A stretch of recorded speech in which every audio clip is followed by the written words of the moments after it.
Hey everyone, welcome back to the PC Perspective Podcast. We have reached episode 715. This is being recorded on March 22, 2023. I'm Sebastian Peak. I'm Jeremy Hellstrom. I'm a washed out Josh Walrath. Yeah, and he is. I'm Brett Van Sprumberg. Yes, it's the PCPer podcast crew. We've assembled yet again to bring, news and our views about things to you. And it's all thanks to you, our patrons. Yes, it's that Patreon plea portion of the podcast. And you can go to patreon.com/PCPer, become one of our patrons, and keep us going. Let's go to Laramie, Wyoming for our food segment with Josh. Something new, right? It's an oldie but goodie. It's the popper. It's the one with the cream cheese and I think it's got regular cheese, cheddar on it, and the candied jalapenos and the raspberry jam on top of it. And this time they included lettuce, tomato, pickles, and onions, which is kind of new for me. I hadn't done that before, but it was kind of fresh. It really livened it up a bit. Gave it a little bit more earthy flavor. So, and the fries were nicely done. They were not soggy at all, even after being trapped in the cardboard box. So yeah, it was a very pleasing lunch / dinner / breakfast. I haven't got more than 2 chins yet, but it's working on it.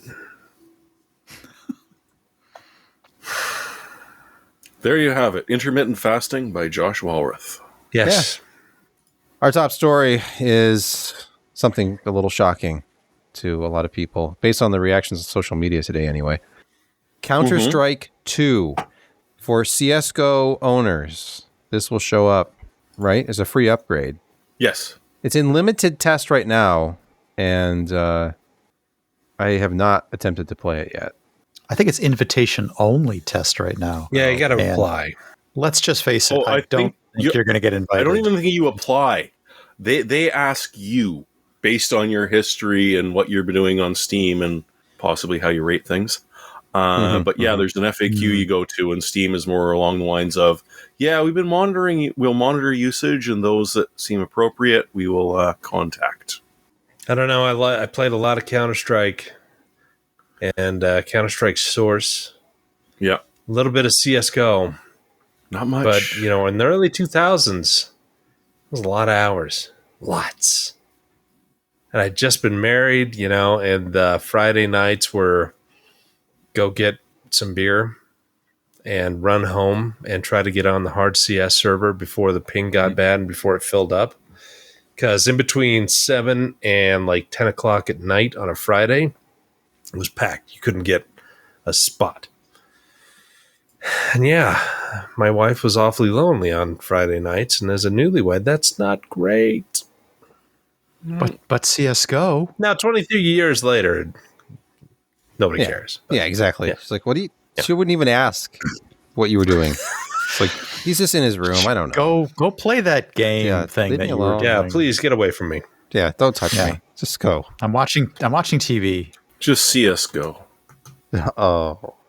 The next era of Counter-Strike. This summer, it's the largest technical leap forward in Counter-Strike's history, says the press release, ensuring new features and updates for years to come. I wonder if it's going to have frame rates. What do you think? Frame rates? It'll have all the frame rates. Well, I'm just thinking it may be down. No, have them. So that it'll be down to only 200 frames a second on high-end cards. Well, instead of 400 or 600 or something like that. There was one interesting thing that I caught in one of the reviews, and it does look pretty, the updates that they're doing. But one thing that it wasn't frames, but they were suggesting that ticks don't matter anymore. No, they have some interesting technology that, it doesn't rely on ticks. It somehow they've changed it to some time sensitive movement thing that they don't have to wait for a tick. So if you're in a 30 tick server, it sucks because you can move and shoot, not both. And shoot and what, and then there's 60 and then 120 stuff, and the high-tech servers were the ones you really wanted to get on if you wanted to be competitive. And yeah, they apparently have changed it around, so it's kind of interesting. Yeah. Shall we move on past CS to? Is there any more? To something go. To something go. Let's do something a little more go. Speaking of going, Raja is leaving Intel. He's going back to software. He's had enough of hardware. I think he contemplated retirement, he said, but then he was excited about AI, so he's going to do an AI startup because that's what people do now. And what's interesting about the AI startup, he's trying to break the CUDA stranglehold on AI. Yes. And I think that is a wonderful, wonderful thing to do because NVIDIA is so far ahead of everybody in anything in terms of GPU software and their partnerships with universities that they started on in like the late aughts, when GPUs started to be a thing, that they invested money in a lot of different universities that were kind of considered hotspots in computer science. And these people eventually graduate and they're familiar with CUDA. And so what do? Do you learn something new at your job? No, you make a big impression, use the tools that you learned to make something a little bit better. So yeah, the AI ML world essentially is like 85 to 90% CUDA because that's what everybody is familiar with. That's where all the tools are. Everybody has knowledge of it. And so, yeah, it'd be great to see if Raja could deliver some kind of AI framework and software. And he's using non-NVIDIA parts. So probably going to be working with AMD and Intel, obviously. Maybe even ARM because they've got AI type, hardware that's directly for that. So it's going to be interesting to see. I wish him well because the industry needs it. Because CUDA really is a stranglehold, and they are directing the train at this time. Can we count this as ARC news if we mention what's going to happen there? What do we think is going to happen there? Good question. Sure, why not? We don't know what's going to happen. I mean, I think Battle Mage is going to come out. We have no idea if Celestial will make it, and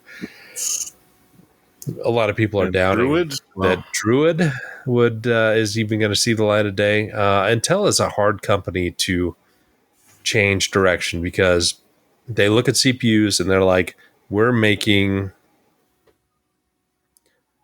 8 billion on consumer chips, and the rest of that is Xeons, and we've got all these other small things that have a couple of billion. And right now we're shoveling money into graphics, and NVIDIA's only making 5 billion. We're making 19 billion a quarter. Mm-hmm. So why do we want to get into that? But you know what? It just is. Yeah, it's really short-sighted if they decide to go against this, because the more I learn about Alchemist, the more impressed I am about the actual hardware. And it's good at matrix math.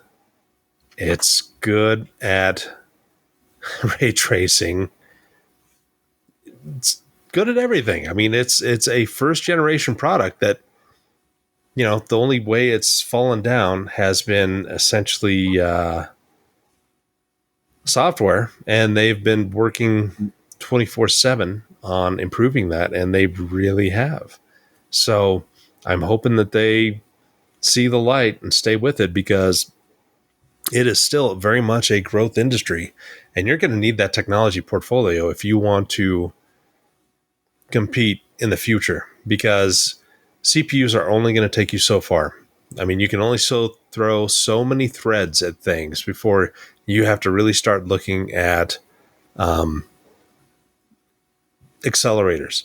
And, the GPU is a great architecture for adding in accelerators and new features and things like that. I mean, it's massively parallel, super granular in how you do it. You can add things to it. You can see with, the RTX 2000 series, everything that NVIDIA did to add to that. I mean, the matrix C multiplier is, it was kind of a game changer in certain areas of compute, not only just with their DLSS, but in other, AI, machine learning, and things like that. I mean, it just was a game changer in terms of performance. AMD couldn't compete, and Intel is actually competing with, a very forward-looking architecture, but it's a first-generation part, so it's certainly not optimized, and they've got a lot of learning to do. But yeah, the future is going to be accelerators and the software support. And Moore's Law is slowing down dramatically. It started slowing down, I think. And really, if you look at, transistor density about 2006, 2007, 2008, that's when you started to see those timelines get extended. And not counting, Intel from 2013 to 2020 with their 14 nanometer process that went to plus ad infinitum. They're going to run into problems because, again, CPUs can only take you so far. Threads can only take you so far. Dedicated hardware acceleration for really important workloads is going to be something that is going to be focused on in the future because we need it. And general compute is not dead, but it's not going to be as important. I think the growth of threads and single thread performance is eventually going to peak out. We've got things like, 3D stacking of cache. So you have those large caches closer to execution cores and all of that. But your acceleration, really, sorry, it's the future. And if you give up on GPUs now, you're throwing a big chunk of IP and development away. So what you're saying is that you don't think Intel should cancel ARC? Is that what I'm hearing? Oh. I could talk for another 4 minutes if you'd like, but yes. Okay. So forget what Moore's Law is dead is saying, because he already predicted that ARC was canceled before. And now they might in fact cancel it. They may do it but it's a bad idea. It seems unlikely because Intel doesn't jump into a new platform without putting a huge amount of effort in behind the scenes. But they've done it before. Okay, they have modems. Screwed up before. Cellular modems. Wait, come on, bring up Larrabee. At least the original. Yes, at least the original graphics project became their integrated graphics for many years. That's what that was rolled into. Yeah. So we need a third player, and where they have come out at is not best at everything, but good at everything, and at a price point that everyone can kind of digest. It's kind of hard to think that they would abandon it. They could, as you just all helpfully pointed out. They have abandoned on many things. I don't know that the amount of money that they've probably put into it, the amount of effort and design they've put into it, and as Josh has just pointed out, the fact that you can't stick with CPUs. Like, you have to build an architecture, and the GPU architecture, unless you're going to come up with something completely different, which is crazy, is brilliant for the sort of high HPC sort of stuff we're seeing and the growth of your industry, or at least your share in the industry. So then they'll stay in the HPC space. I can totally see them leaving the consumer graphics market if they never develop any market share, and we're already seeing discounts below MSRP on the cards. The 750, There's enough stock out there that the rumor, of course, if you believe what MLID says, is that they're going to wait another year to release Battle Mage because they want to wait till second half 2024 to sell through existing ARC inventory. So if that's the case, if there's any truth to that, then I don't know. I just feel like there's never going to be... How much excitement can there be another year from now after we've had the same products on the market. Although, I mean, honestly, they keep getting better. Wait, so. Wait, what second half of 2024 that they would release Battle Mage? That was the thing I had up on the screen. Yeah. Is refreshed Arc Alchemist possibly canned as Arc Battle Mage and Celestial reportedly launching in H2 2024 and 2026 respectively. This is all based on like this extremely busy, and those are timelines that can exist. There's no way you can be 3 years out from. Yeah, that would be bad. If they don't have Battle Mage by the end of 2023, it's no bueno. Because there were rumors there was going to be a refresh. Why would you do a refresh after what? Almost 2 years? You got to have new architecture, or you would think. Yeah. But what are you going to push out with the brand new firmware already installed on it? Refresh after that much is I don't know. Combining the first two stories that we had here, that Arc potentially didn't live up to everybody's expectations because it just wasn't as good as CS:GO as it should have been, and that was really its downfall. But it got better. It got better at the DX9 stuff. When they smartly adopted the Vulkan. Yeah. If they had released it 6 months before, I think they'd be in a far better state. But development is what it is, and software probably then was. I mean, that was when they were busy rewriting the entire stack because what they currently had, they could not port to effectively and utilize the performance of that GPU. So it's a complex thing. It's why only companies the size of Intel can really jump into the market and expect to be competitive. And at that price point, it's very competitive. It's a full featured product that works very, very well with the latest drivers. And that's about as best as I can say. Speaking of competitive ray tracing. Oh, yeah. Let's move to the big player in Sebastian's path tracing is not great. Beautiful path traced. All it takes is looking at something that's fully path traced to realize just how bad ray tracing is. And that may make zero sense, but NVIDIA themselves, though, we're going to cover some GDC news now.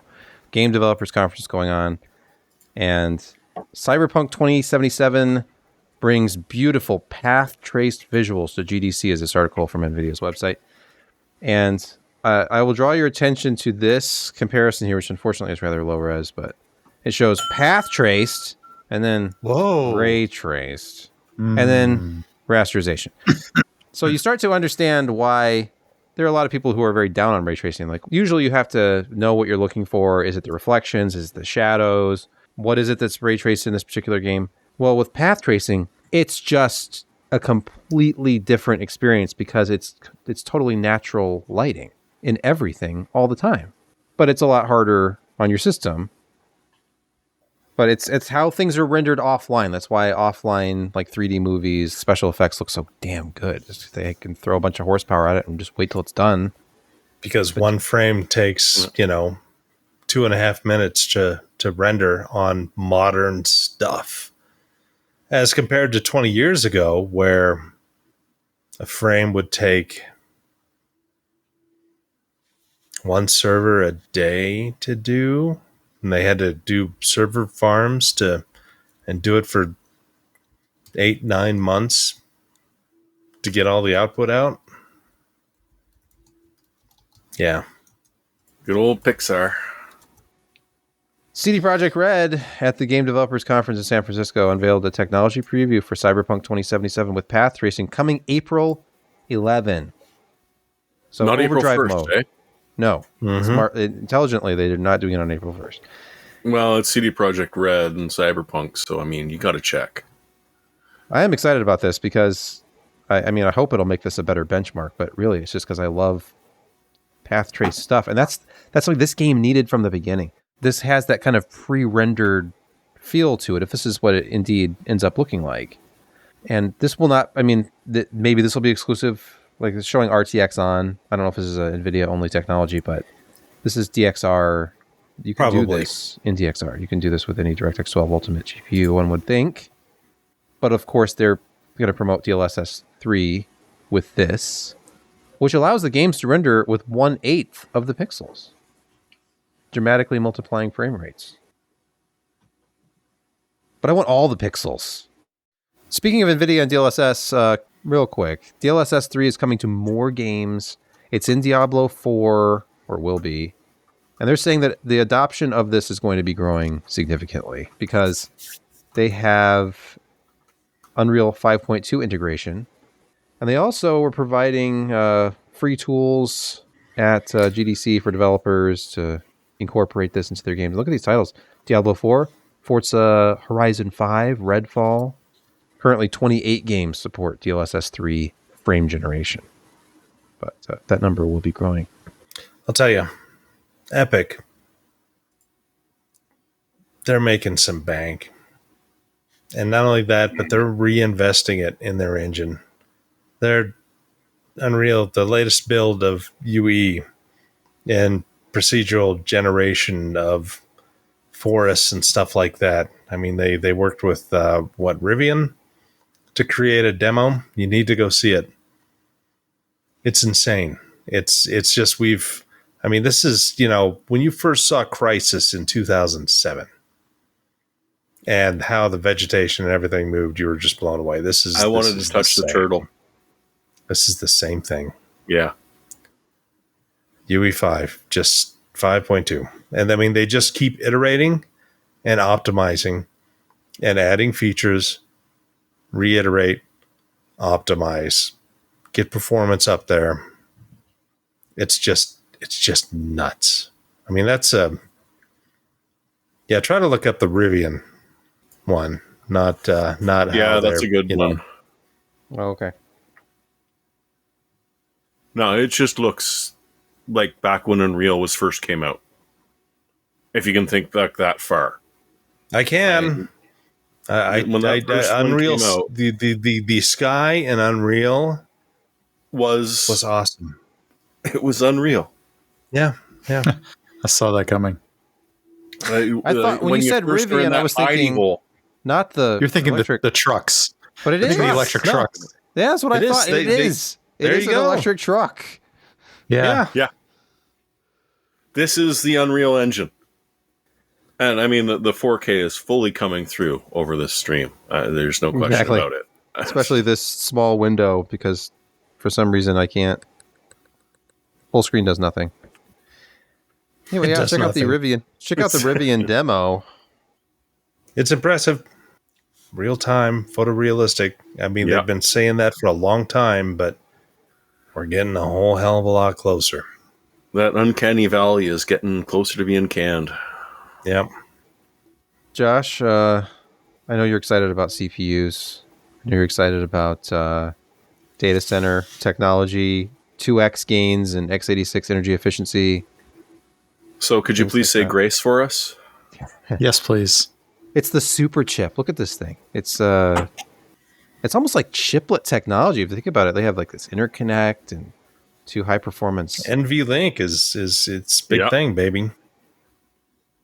So this is the Grace CPU superchip, which scored 2x performance gains over x86 processors at the same power envelope across major data center CPU applications, opening up a whole new set of opportunities, according to this article from NVIDIA.com. And considering the price of energy right now, that's they're not just talking about it's carbon impact, it's efficiency, and I think I even saw something about Moore's law in here, which it's just taking a shot. Moore's law is effectively dead, reads the article. Yeah, again. Physics no longer lets engineers pack more transistors in the same space at the same power. That's why the next damn zombie movie is going to be about Moore's law, I swear. Yeah. I like this. This is why new x86 CPUs typically offer gains over prior generations of less than 30%. That's pretty big. I mean, if you were getting 20 to 30% every generation, that'd be fine. That'd be fine, yeah. As long as power kept going down. But apparently, we're just at a standstill. It's these damn fabs, man. Where's our, sub 1 nanometer? Angstrom. Yeah, Angstrom. Yes, the Angstrom. It did take about 20 years to develop working EUV. Yeah. And EUV isn't going to help you at the angstrom level. No, it is, but it's, okay. Materials are really what's going to F you up. And the masks and you got to deal with, quantum tunneling and electromigration and just all of these. I mean, oops, 5 atoms got displaced. Yeah. The chip's that on is gone. Yeah. This isn't related to NVIDIA necessarily, though. There are a couple of, GPUs from the past, including the very popular 1060, which is a 3 gigabyte GPU, unless you have the 6 gigabyte version. And of course, older GPUs like the 780 was only 3 gigabytes. I was going to say my GTX 780 is toast now. Yeah, I forgot that the 1050 Ti was 4 gigs, so that's fine. So this is a story about Halo Infinite. They patched it, and of course, broke it for a lot of people because now you load it and it says could not find compatible graphics device with at least 4 gigabytes of available video memory. It's finally time. If you have that 3 gigabyte 1060, it's time. It's time to get yourself a used 570 or 1050 Ti, which sadly is slower, but would still open the game. Which it's it'll open it. Yeah, you can load the game now. It's not as fast as your 1060. There have got to be a tremendous amount of RX 580s on eBay. Tremendous. I don't know if there were 4 gig 580s? No, they're all 8 gigs. But why not get a 580 if you're having this issue for like $80? Let's look. eBay.com. I'm looking for an RX 580. I hate to tell you they're this, starting Josh, at $80. There are 4 gigabyte 580s. Ooh. Yeah, but anyway. Apparently there are. Yeah, the 4 gigabyte 580s are $31. Used like new with just $50 shipping direct from China. I don't know about that. I'm pretty sure that was in a mining rig. Yeah, card Amazon Canada is like $800. Actually, you know what? The 4 gigs, hear me out. The 4 gig might be the one to get on the used market because you wanted more memory to mine Ethereum. So I know the 8s are way more popular than the 4s. You want to buy cards that were unattractive for mining, or else they will be trash.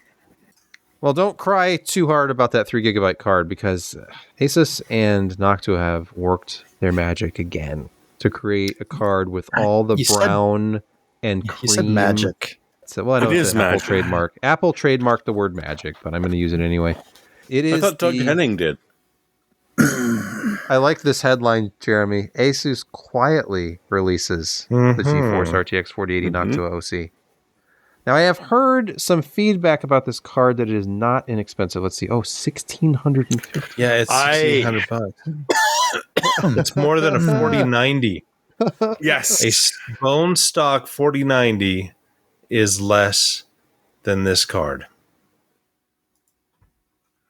Now, I like Noctua stuff. I even like the original color scheme. I prefer it to the Chromax stuff. But I think, unfortunately, for vendors like Asus, this generation anyway, the Founders Edition cards are very good already. The coolers are very quiet already. So, I mean, this will make a difference, but it's not going to make a big difference. 23.6 dBA. That's what this one did with a quiet BIOS on full load. That is very quiet. That is, you have to put your ear up to the system to kind of hear it, sort of. But, so if you're so into quiet running that you're willing to pay a $450 premium, sure. I mean, hey, or you just love a Noctua because the color scheme is just brilliant. I mean, but when you've got to use like triple fan 360s to cool your modern, 200 plus TDP processor, I mean, just the pump from this. I was doing noise readings louder than that. Yeah. Just to do noise readings the other day on a graphics card review, I had to reach over and yank the pump cable off of the motherboard header because it was making too much damn noise. We don't recommend doing that, by the way. I watched the little not the motherboard. go up higher and higher. It went from 40 to 60 and then 70, 75 because I had no fans or pump running. Anyway. So yeah, I don't know. I like the Noctua cards, but that is an insane premium. Yeah. I mean, I don't like pointing out that the base card is $1,200 because that hurts too. But it does hurt. Yeah, it just. But look at the packaging. You're buying this is a lifestyle product. Yes. This is if you're in the Noctua lifestyle. Oh, your card has 3 fans. Well, mine does fine with 2. And look how brown and tan they are. What can brown do for you, right, Jeremy?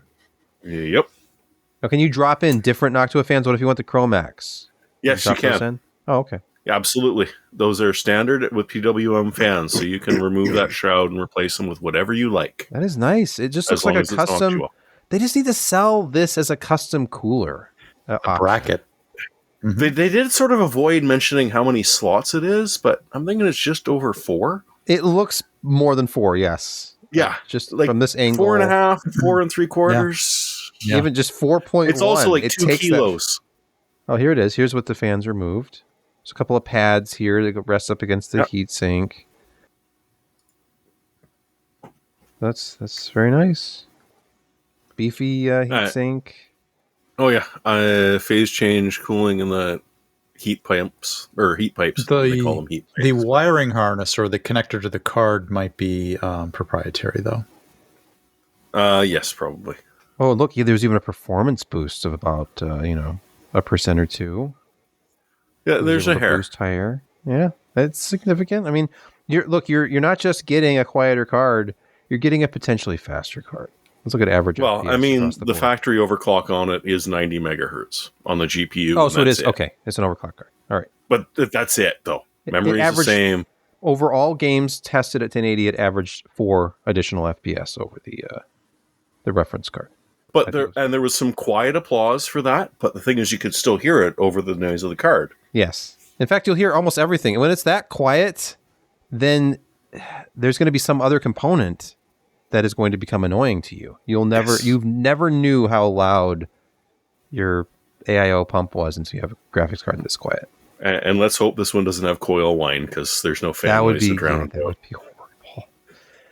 Our next story, Microsoft, they want to show you their wares. Or rather, they don't. This is allegedly some rogue agent did this, but this is a hilarious article from last week. Microsoft support cracks Windows for a customer after activation fails.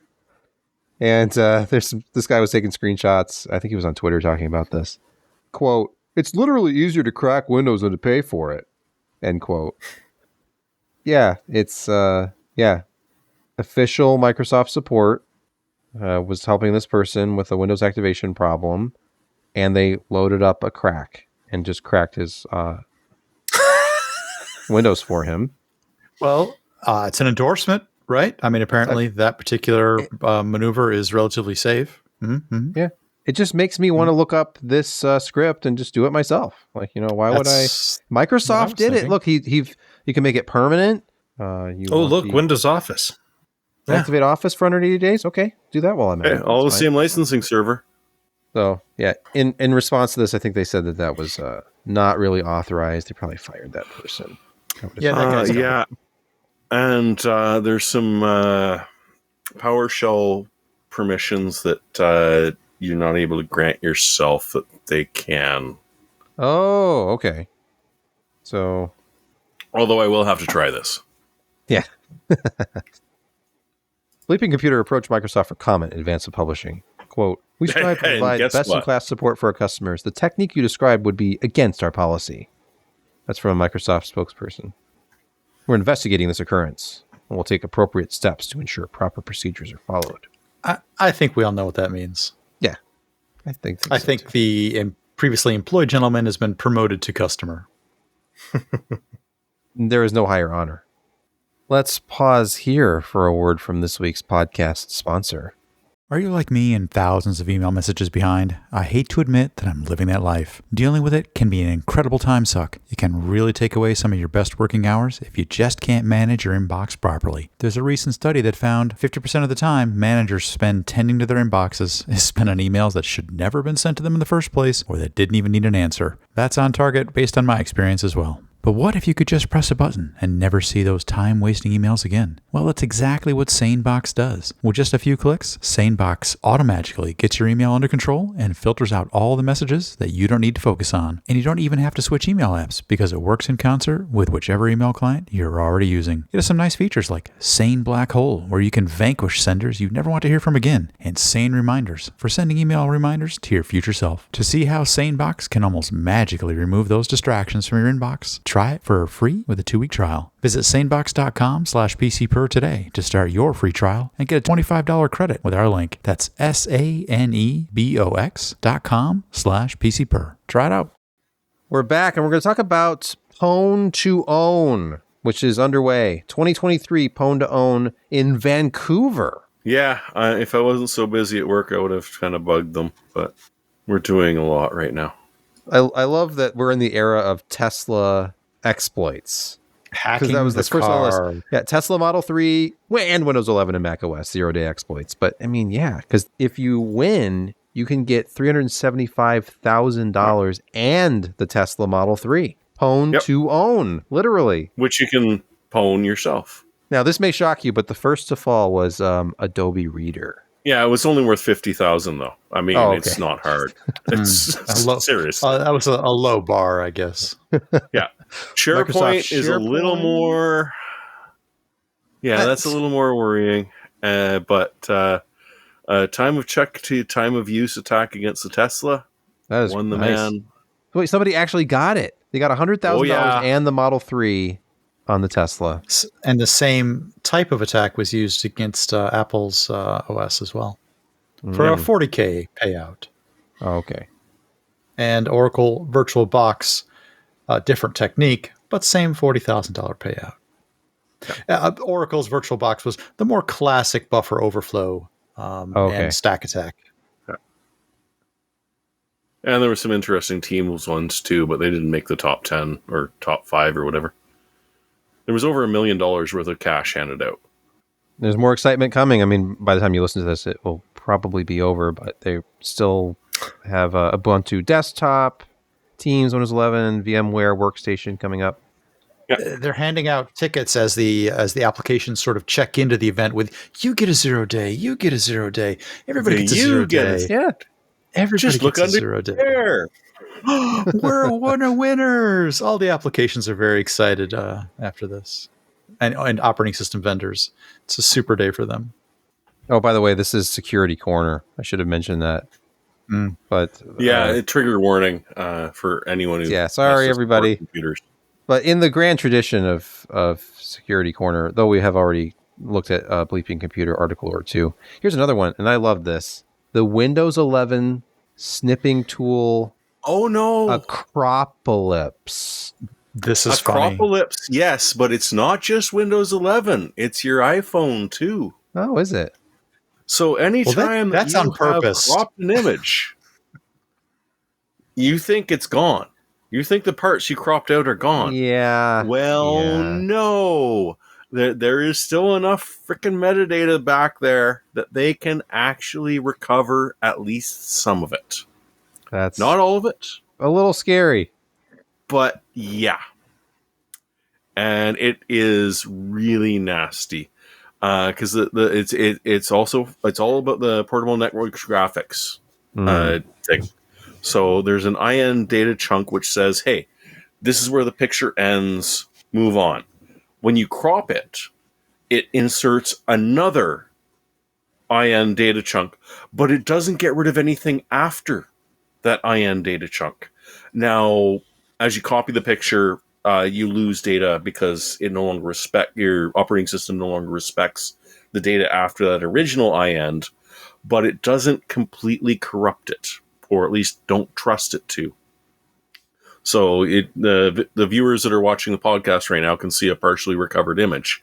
Yes, there is a lot of nastiness going on, but if you were desperately trying to cut out a little piece of a picture or a little piece of a bunch of text to show someone, just that little snippet could ruin your day or life.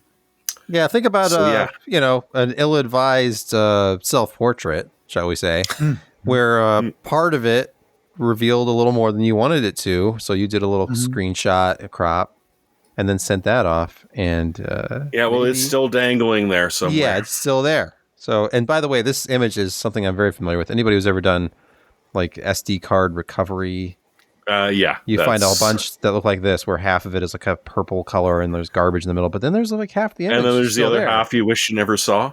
You're like, oh, whoa, what is that?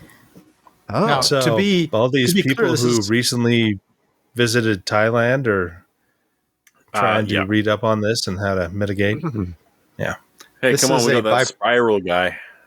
This is a byproduct of the image storage format and PNG and how they delineate end of file or where the data actually ends, and not the operating system isn't suffering. Well, it may be, but not because of this, or different file formats suffer a little bit from this potentially, but this is a fault of how the typical PNG open source readers work and how they truncate files. So, but the good news is hardly anyone uses PNG. Oh, sure. Yeah. No, not at all. It's not widespread or anything like that. No. Portable network graphics. Interesting. Yeah.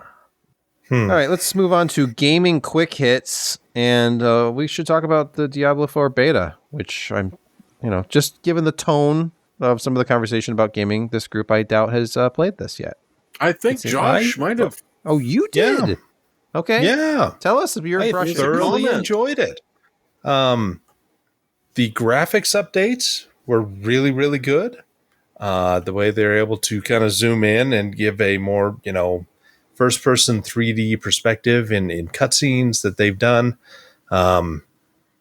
Effects are all really well. Lighting, nicely done. I mean, it's a significant upgrade from Diablo 3. It's not going to match some current first-person shooters that look really good. And that's fine because, in the isometric 3D view, it works really, really, really well. And it's pretty friendly to a wide variety of hardware configurations. They've changed things with a little bit of, fighting and how quests are done. And what's kind of interesting is they've kind of cut some of the linearity down, and that you can revisit, previous areas, and they have new dungeons that suddenly opened up, higher level things. So it's not just, there's no reason for me to go back. There's a lot of reasons to go back. And it's the artwork is great. Apparently the sorcerer is broken.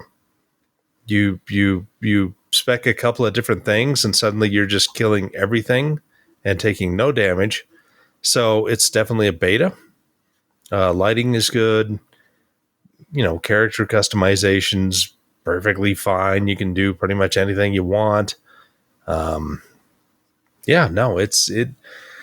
spent probably 5 hours on it on Sunday. I tried to kind of get into it on Friday, but I saw a queue of 100 and some odd people and it wasn't going down. So I did other things on that, and then had a movie night on Saturday and thought, well, okay, finally it's Sunday. It's the end of the beta. I'm going to try it. And then, I was sucked in. It was great.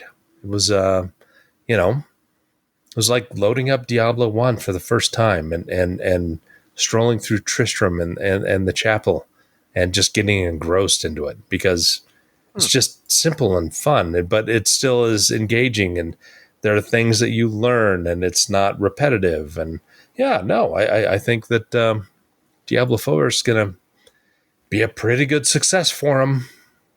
You're saying Diablo isn't repetitive? I mean, it is hack and slash, but they've added enough interesting things that you get past it. Mutant Year Zero devs new strategy game Miasma Chronicles? Miasma. Miasma, yeah. Miasma. Miasma. Miasma. Arrives in May. Now, Jeremy, you called this one out, but I actually have really enjoyed playing Mutant Year Zero every once in a while. I don't think I've worked my way all the way through it, but I've done a lot of the missions and explored a lot of the world. And I watched the video on this one, and it just seems like the next generation of Mutant Year Zero with more interesting characters, maybe a little bit more development in the special effects and different characters, like I was saying. And some different abilities and things like that, but you can see the very same care they put into assembling the team and building the background and the stories. I can tell they're going to do the same thing here, and I enjoyed the game. I think this is probably going to be pretty good. Yeah, I never actually got the add-on to Mutant Year Zero, but I did enjoy the full game of it. And one of the things that I kind of liked about it was you had no excuse to bitch or complain because everyone played the same game. There is no random NPC interaction. There is no random encounters. Everything is scripted along the way. Generally, I don't tend to like those games. These guys did a brilliant job on it because I didn't bail on it like halfway through or even a quarter of the way through and say, yeah, this is all dumb. No, I enjoyed it. And there were different ways to do things. They didn't baby you. They didn't baby you on the ramp either. You could die instantly by battling with the wrong team or whatever. You had to kind of choose your battles and work your way around things. And there was some immediate strategy involved in the game. And it was a thinking, but point and shoot game at the same time. Yeah. And they didn't really screw you over if you weren't really sure about the mechanics of the game. So you went and bought some stuff and you weren't really sure and you ran out of the credits in that system. It didn't really mess you up. It's like there was literally a way to find a way around every problem with what you had. So yeah, I'm kind of looking forward to this, and it looks significantly prettier. Yep, it does. And Mutant Year Zero was actually a good-looking game, in my opinion, as well. So, but this looks it wasn't ugly.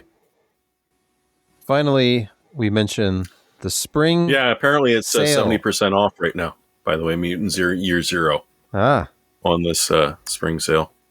Of course, this is the Steam spring sale. Oh, look at Steam Deck is on sale. 10% off the Steam Deck. Can't believe it's been out for a year. Buy it now. Estimated delivery is 1 to 2 weeks. So they've caught up with demand. I feel like this middle one. I have no need for it.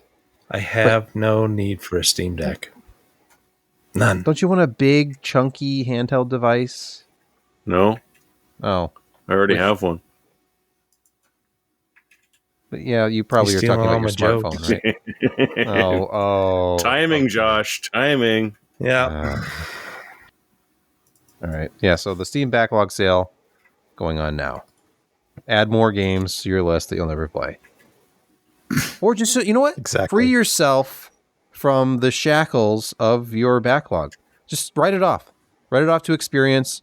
Yeah, I'm never going to play that game. Don't worry about it. Get new games and then maybe play them. Yeah. Maybe Freshen your not shelf. play them. Yeah, it's fine. Freshen. We will quickly look at a review published this week for that Sapphire card we talked to Ed about last week. If you didn't catch that interview, it's on the PCPer YouTube channel. And a slightly polished version. I only removed about 14 minutes from the original video that I had saved. That was the best 14 minutes. I think it was almost all silence because there were numerous 3 to 5 second periods of silence that I was cutting out and then trying to do smooth transition edits and stuff. But I don't know. It's still over an hour and a half. But the Sapphire card, it's the Radeon RX 7900 XT, and this is a big triple fan solution, bigger than AMD's triple fan solution. So this card, it's good. We talked about it last week a little bit, but it can offer slightly higher performance than reference. I made some interesting charts. If you like, line graphs. Total card power draw, not too much higher than reference, although it did spend some time up between 350 and 360, 370, a little bit more than the reference card did. But what I found was interesting about this is the temps were actually higher than reference. But look at this highlighted area, this circled area. You have the reference card, which starts to drop drastically. The temperatures spike up at first and then drop. And the temperatures are kind of just constant with the pulse card. I'm thinking, oh, this is a fan ramping thing. So here is what, during that exact test, the fans were doing. And indeed, the reference card is very aggressive. It kept ramping the fans up to about 1,750 RPM, while the Sapphire card was content to stay at 1,400. This is just the default curve for this particular BIOS. So you can adjust all of this easily, even with AMD's driver. Go into the performance settings and set up your own fan curve. But by default, the Sapphire does trade temps for noise. It wasn't bad. I mean, temperatures, a hotspot of under 75 C is fine. It's just that the reference card was at like 65. So I was a little surprised. But the reference card was a lot louder. It was at almost 40 dBA.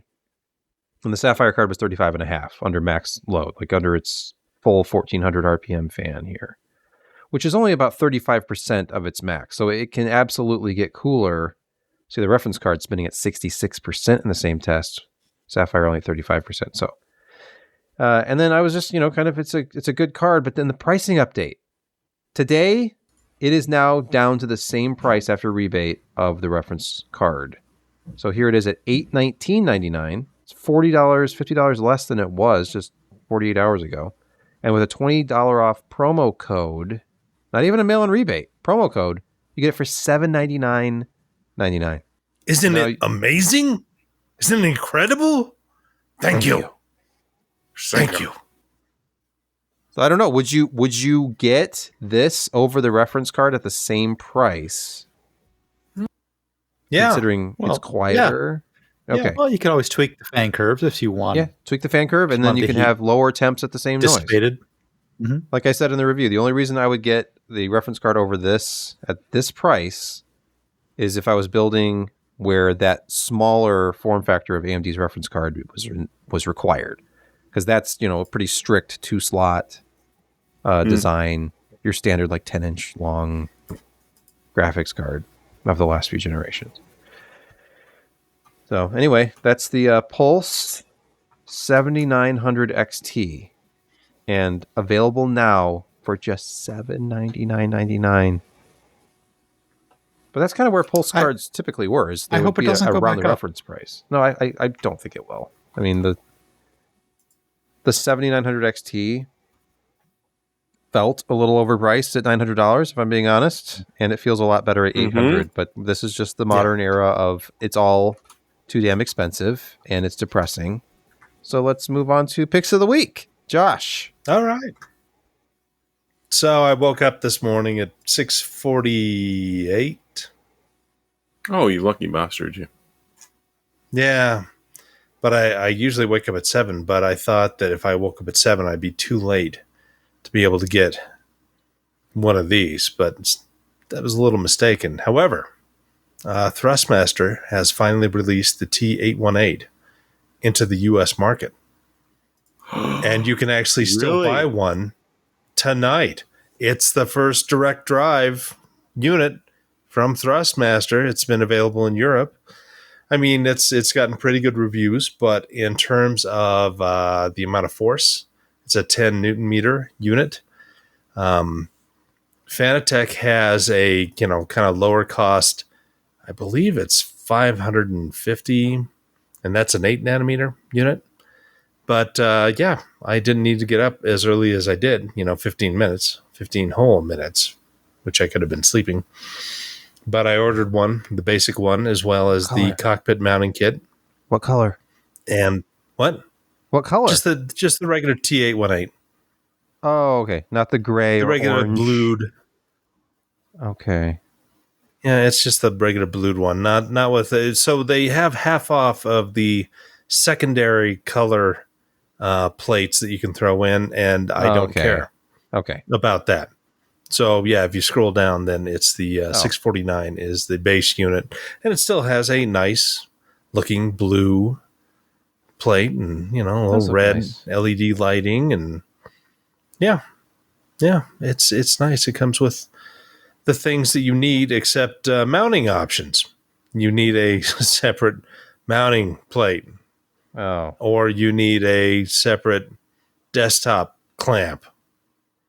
So it's it's not perfect, but they redid their entire wheel swap out thing. So it's no longer a plastic ring that you screw on. It's it's a metal clamp that goes in there and apparently is quite solid. But currently they do not have a new wheel that actually clicks into that. You have to take one of the current Thrustmaster wheels and do an adapter to it to be able to fit in. But they ship one adapter with each of the direct drive wheels that they have. And apparently it's still pretty sturdy.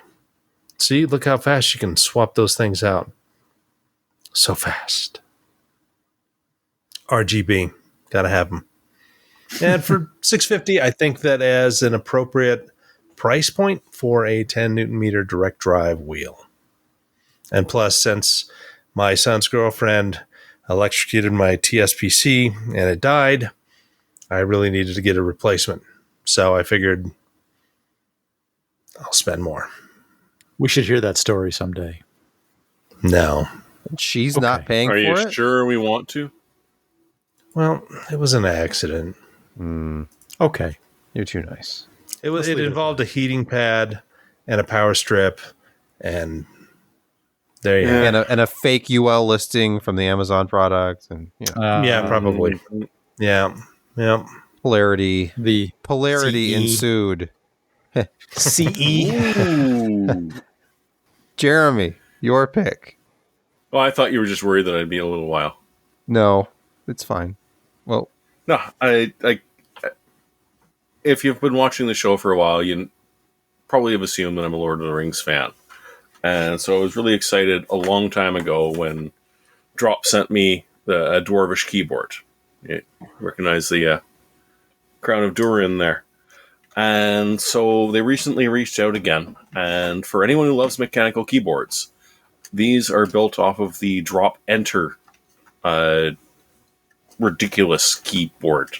It's about 2 pounds worth of metal and keycaps, but they just sent me the Black Speech one, which I'll have to unplug to be able to get you to see this. It's a little more fun because the camera is not going to focus, but the slant on Black Speech looks very different. It's much darker. But again, it's the exact same specs as the full review I did of the Dwarven keyboard. It's just, if you're a Lord of the Rings fan and you like mechanical keyboards, I mean, this is pretty much what you want.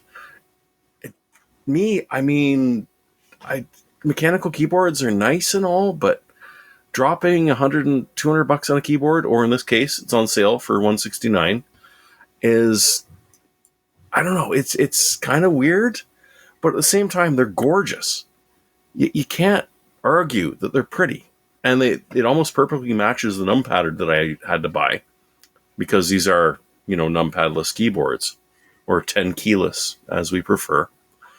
So, I mean, if you're a Lord of the Rings fan, it's gorgeous. It's fully licensed. The back of it has a wonderful stamp on it. You can pick up these the actual keycaps themselves for like $130. So if you're thinking about building your own, you might be better off just buying one of these straight out. What are the switches on this one? They're from their own. Okay. I gotta jump to the little thing that I did here. But thank you. There you go. So they're Holy Panda X switches with their own phantom stabilizers. The Dwarven one I've been using hardcore now for about 9 months or so. The dye on the PBT caps has not faded at all. In fact, I had to clean off some grunge to be able to show them properly on those pictures. If you like the pointy-eared ones, yeah, you can get an Elvish one too. If you want Quenya, you can do that. I don't know. It's a niche market, but I'm a sucker. It's Lord of the Rings. I grew up on this stuff. The place where I was born and spent the first couple of my years of my life, my parents christened bag end. So that's where I come from. Brett, it's your turn. As I was saying, I hadn't picked storage in a while, and your motherboard probably has an unused NVMe slot. Why? Spend $54 and get yourself another terabyte of Gen 4. Maybe not the super duperest best out there, but it's another terabyte of Gen 4 3D NAND, NVMe, M.2 SSD for only $54. We're approaching 5 cents a gigabyte, aren't we? This is for Gen 4 with the advertised rating of 5,000 megabytes a second. Maybe not over its entire life or it's fullness. First generation Gen 4 performance. Sure. But what do they charge for the 2 terabyte is 112. 224. The 4 terabytes, 224. 4 terabytes. Yeah. Just get a bunch of the ones and put them together in like a JBOD or RAID 5 or something. Yeah. There's a few cards out there that allow you to hand jam these into a 4X slot on your motherboard. So go do it. Yeah. Yeah, just do it. Listen to Brett. Just do it. Do you have $55? Do you have an open M.2 slot on your motherboard? What's wrong with you? Pack it in. Do it. Mm-hmm. Who cares if it's DRAMless? You don't always need DRAM. It's a great Steam drive, really. Oh, no, it is. And if you lose crap on it, just wipe it and re-download your games. If you have a fast enough internet connection, yes. I don't think that they manufacture these for them to not work. I mean, it's not Samsung, right? It's crucial. It's probably going to be fine. When I first started at PCPer in 2014, it was actually right around this time. In 2014, it was March. I was still backing up my Steam library to a Seagate 250 gigabyte free agent external USB 2.0 hard drive. Everything's faster than that. So, I mean, this is who cares if it doesn't have DRAM? It's going to be faster than a USB external drive, even a fast one, even though like the 10 gigabit per second, USB-C. I love cheap storage almost as much as. Never mind. Oh, okay. Yeah. Mm-hmm. Yep. My pick this week, I was inspired by Josh, who was teasing me on Twitter. He found some old HP Pavilion desktop that looked rather dirty, and he's like, "How much did you pay me for this, Sebastian?" And I was like, just because I have 2 similar PCs to that one in my attic right now, you think I want a third? So before the podcast, go ahead. Go ahead, Josh. No. Yeah, you did third time's charm. I was going to say, you got to complete the collection. Well, before the podcast, I walked up my extremely steep attic stairs, and I grabbed this. Oh, Lord. This is an HP Pavilion something or other. I think it's a 4000 series, a 4440. This is a very compact system. I believe it's Baby AT based. It's a Socket 7, Super Socket 7 actually, I think, because it has a 350 megahertz K62 in it. The reason I got this a few years ago is because it's the exact PC that was the very first Windows PC in my household when I was a kid. Well, a teenager. We didn't have a computer. And then one day after I got a part-time job, I come home on my bike and there's this HP desktop set up in the dining room. Like, where the hell did this come from? And my sister's like, oh, Mom and Dad got that today. I'm like, what? They got a computer today while I was at work. Okay. So then the next day at work, I worked at one of those places that sold everything, like a supermarket. And it had a PC section, like PC software. So I immediately bought PC games and started bringing them home, like X-Wing, Tiger Woods Golf 1999. Those were a couple of the first games I bought. And played it on this thing with its 3D Now technology, which I didn't know anything about computers, so I was reading the brag sticker on the front, like, well, it has 3D Now, so I can play 3D games. Good. Yeah. And then I discovered, well, I can't play very many 3D games because it has like SIS, whatever, integrated graphics. Yeah, it's a 1996 performance for 1999, which is essentially 100 years in computer terms. Yeah. Anyway, yeah, that's and the Quantum Fireball 6 GB hard drive in that thing, which this one has. It was kind of loud then. It is really loud now. The bearings. If you haven't experienced the joy of older 3.5-inch Quantum Fireball hard drives, yeah, it's bad. But it was cheap. Apparently, it was some Walmart special computer bundle. What? Jeremy? I can't hear you. Can't hear him. Jeremy's muted. But no, I switched the USB on my keyboard to see if the hum went away. It is. But apparently I switched the microphone's plug, so it got upset. No, it's still there. Well, it's still there. It's that time again. Somebody in our YouTube chat is telling us that, stop doing computer science because sand cannot think. It's crazy.